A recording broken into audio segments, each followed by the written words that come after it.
સો હે guys, welcome to my mini vlog. તો આજે હું ઉત્તરાયણ મનાવવા આવી ગઈ છું મારી બહેનના ત્યાં ગામડામાં. તો અહીંયા ગાડી તમે જોઈ શકો છો, ગામડાની ઉત્તરાયણમાં એટલી બધી તો પતંગો નહીં ચગતી જેટલી સિટીમાં ચગતી હોય છે. તો બી અમને લોકોને બહુ જ મજા આવી પતંગ ચગાવવામાં. તમે જોઈ શકો છો અહીંયાનું વ્યૂ કે અહીંયા એટલી બધી પતંગો બી નથી.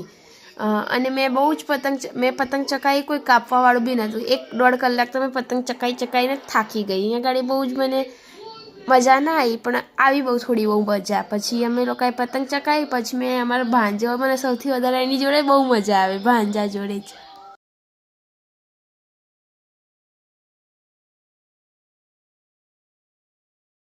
તો દેખો, હું તમને મારો ભાંજો દેખાડું.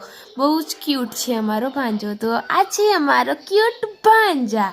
તો ત્યાં આગળ કેવું થયું, ચાલતા ચાલતા એ પડી ગયો. દેખો, હું તમને આગળ એ બી વિડીયો બતાવીશ કે આજુ 9 મહિનાનો છે ને, એટલા જલ્દી એ ચાલતા પગ આવી ગયા ને, તો ચાલ જ કરે છે. તો હું તમને એનો વિડીયો બતાવું કે એમાં કેવું થયું. તો આ દેખો વિડીયો, જેમાં એ ચાલતા ધીરે ધીરે એકદમ પાછળ ફરી ગયો. અમે બચાવવા ગયા પણ એ ના બચી ગયો, એ ટકલું ફૂટી ગયું એનું.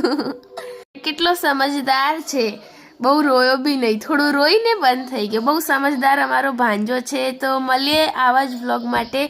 નવા હોય તો ચેનલમાં ફોલો કરી નાખજો. રાધે રાધે.